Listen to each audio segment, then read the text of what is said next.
too strong. Take out the wheels. The Juggernaut turbo tank was one of the most impressive and intimidating land vehicles in galactic history. Few who see this beast of a machine ever forget it. I think most fans are familiar with this rolling fortress, but did you know that the Juggernaut is actually a whole family of vehicles?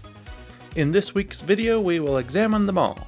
I'm Joey from Radio Free Coruscant, and this is the Clone Turbo Tank.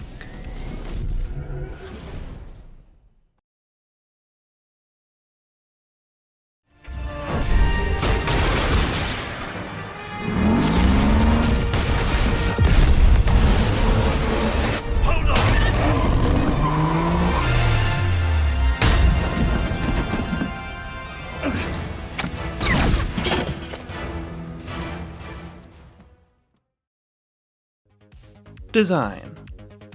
4 of the 5 Juggernauts all shared the same general shape. They had a large, boxy body with a smaller head-like section at one end, though whether this end was the front or the back was a topic of much debate among Juggernaut crews. They were propelled by 5 pairs of massive metal wheels and were bristling with weapons. All of the Juggernauts were built by Kuat drive yards, with the first model rolling off the assembly line near the beginning of the Clone Wars. HAVW A5 Juggernaut. The heavy assault vehicle, wheeled A5, was the first variant of the Juggernaut. Despite being plagued by mechanical issues and being rendered obsolete almost immediately by its successor, the A6, it was used by the Republic all the way through the Clone Wars and well into the Imperial era. It was more or less equivalent in size and armament to a wheeled AT-AT. It measured 21.8 meters long by about 9 meters wide and 10 meters tall. Its wheels were roughly 3.5 meters in diameter. It was allegedly capable of reaching 200 kilometers per hour or 124 miles per hour in a straight line, but when turning or on rough terrain, it had to reduce its speed to just 25 kilometers per hour or 15 miles per hour. This limitation and the severe difficulty of turning this bulky of a vehicle meant that instead of having to turn the vehicle around, the Kuat engineers just installed a second command center at the rear of the tank, whichever end that was.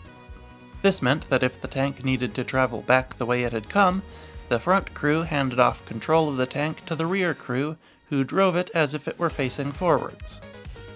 It was equally capable when traveling in either direction. The tank was guided by a sentry who sat in a small pod atop a tower at one end of the tank, which is probably one of the least desirable jobs in the clone army. The A5 Juggernaut was well armed for its size. It carried 3 Mark 1EW heavy laser cannons, 1 Mark IIIW medium laser cannon or a double medium blaster cannon, and 2 Mark IIW concussion grenade launchers, which each carried 6 grenades. It was crewed by 2 pilots, 6 gunners, and a sentry, and could carry 50 troopers and 1 ton of cargo. All of this cost 200,000 credits. HAVT B5 Juggernaut. The A5 Juggernaut had an almost identical twin in the form of the heavy assault vehicle Transport B5. The B5 was the same size and shape as the A5, but the wider end of the tank had a loading ramp for vehicles and cargo instead of a second cockpit. I'm sure this fact was used by crews commanding the smaller sections of other Juggernauts to claim that their section was supposed to be the front. We don't know exactly how much cargo the B5 could carry, but it was significantly more than the A5. Its weapons were also slightly different. It still had the side-mounted anti-infantry cannons of the A5, but its roof-mounted weapons were converted to point defense cannons to take out enemy missiles and aircraft. HAVW A6 Juggernaut. The most famous Juggernaut variant is the HAVW A6. This monstrosity was bigger and better in almost every way. Most noticeably, it was over twice the length and 8 times the volume of the A5 at 49.4 meters long, 19.6 meters wide, and about 18 meters tall, including roughly 7-meter tall wheels. It was coated with a unique thermal superconducting armor that spread out the energy and heat from blaster bolts that struck it over the tank's entire surface. It had a high-output reactor that provided power to its complex all-wheel drive system. Each of its wheels consisted of 3 independently powered discs, making it surprisingly maneuverable for a vehicle of its size. It was capable of reaching 160 km per hour or 99 miles per hour. The A6 also had the sentry pod seen on the A5, though this time it came in the form of a retractable cupola, which I have no doubt was even less comfortable than the tower the A5 sentry stood in. The A6 Juggernaut had a crew of 12 people, 2 pilots, an engineer, a vehicle commander, a navigator, a comms operator, 6 technicians, and 8 gunners. It had a passenger capacity of 300 troopers depending on the internal configuration, and a cargo capacity of 200 tons. It was not just a transport though, it was heavily armed as well. The A6 carried 2 anti-personnel cannons, 2 twin anti-personnel cannons, a heavy laser cannon turret, a rapid repeating rotary heavy laser cannon, and 2 retractable flex ordnance launchers. These were capable of firing dozens of missiles at once, overwhelming nearly any enemy point defense systems.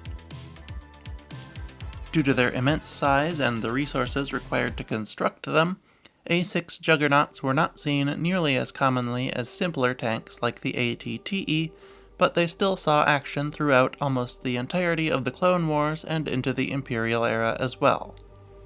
Despite being several times the size of the A5 Juggernaut, the A6 actually managed to cost 20,000 credits less than the smaller tank at 180,000 total.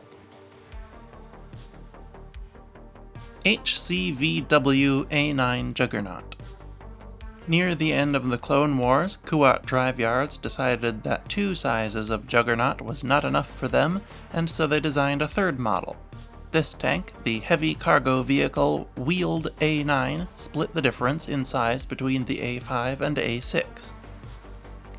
Official stats have not yet been revealed, but by my estimation, it measured about 30 to 35 meters long, 12 meters wide, and 14 meters tall. Its front and rear wheels were about 4 meters tall, and its center wheels were 5 meters tall. Unlike its larger sibling, the A9 was primarily used as a troop transport rather than an assault vehicle. After the Clone Wars, it was also frequently used as a prisoner transport by the Empire, especially in labor camps. Whether it was carrying soldiers or enslaved prisoners, it could carry up to 125 passengers in certain configurations. We don't have an official number for the cargo capacity, but based on the passenger count between the A6 and A9, it was probably about 187 tons. In battle, it was crewed by 2 pilots, a vehicle commander, a comms operator, 4 technicians, and 4 gunners. However, when used as a prisoner transport, it only required 1 pilot, a co-pilot to operate the weapons and comms, and several guards. The A9 Juggernaut may have been smaller than the A6, but it was nearly equally well armed. It carried a turret-mounted rapid-fire rotary cannon, which could also be used as a point defense cannon, 2 twin heavy repeating blasters, a heavy laser cannon, and the same retractable missile launchers as the A6. We don't know its top speed, but it was likely comparable to the A5 and A6. We do know that it was highly maneuverable, perhaps the most maneuverable Juggernaut tank on the market. Continuing the confusing inverted price-to-size ratio of the A5 and A6, it cost 180,000 credits. HCVW A9.2 Juggernaut Transport. I don't know why the most radically different Juggernaut in the family has a name that implies it is a slightly modified version of the A9, but it's especially strange considering that it is barely a fraction of the size of the other models. By my estimation, the A9.2 is roughly 19 meters long, 6 meters wide, and 4 meters tall, with 2-meter tall tires. It had the same basic boxy shape and 5 pairs of wheels as the other Juggernauts, but its body consisted of 5 articulated sections that allowed it to take much sharper curves than other vehicles its size. It was used for hauling heavy or dangerous cargo. It was unarmed, but equipped with a horn to warn pedestrians to get out of its way. We don't know much more about it than this. One of the many things we don't know is the price. Logically speaking, compared to the A5 Juggernaut, I would probably estimate it to be 100,000 credits, since it's a bit smaller and has no weapons. However, since Juggernaut prices seem to increase the smaller the tank gets, it could be as much as 250,000 credits. On the other hand, if it cost this much, I think the Imperial Remnant on Morak would be a little more careful about protecting them from attacks by the locals.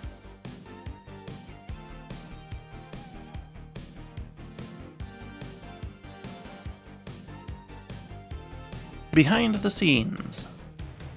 The Juggernaut gets its design from this piece of Empire Strikes Back concept art by Joe Johnston. While George Lucas ultimately decided to go with the AT-AT as the vehicle of the Empire, fans loved the concept design, and it was eventually used by authors and comic artists as another vehicle in the Empire's arsenal. This was known as the HAVWA-5. When it appeared in Revenge of the Sith, however, it was scaled up to enormous size, and so it had to be given a new designation, which was the A6. You will note that the vehicle is referred to as the Clone Turbo Tank far more often than it is the Juggernaut, which is its proper name. This is allegedly because at the time Revenge of the Sith was released, the company Toy Biz owned the rights to the Juggernaut name as they produced Marvel action figures which included a character named Juggernaut. Hasbro, Lego, and other companies making toys for Star Wars were supposedly not allowed to use that name, as it would conflict with Toy Biz's license and potentially confuse customers. However, I don't know if that is actually true or just the speculation of an anonymous Wikipedia contributor. No source is cited for this particular anecdote, and it doesn't quite sound like how I would expect toy licensing to work. I'm not really sure how to research something like this, as it is a very niche subject, so if you have any more information on this, please let me know in the comments. And that's everything there is to know about the Juggernaut. Please leave a comment with your favorite version of this tank, and subscribe to the channel so you don't miss a video. Then I will see you next week. RFC.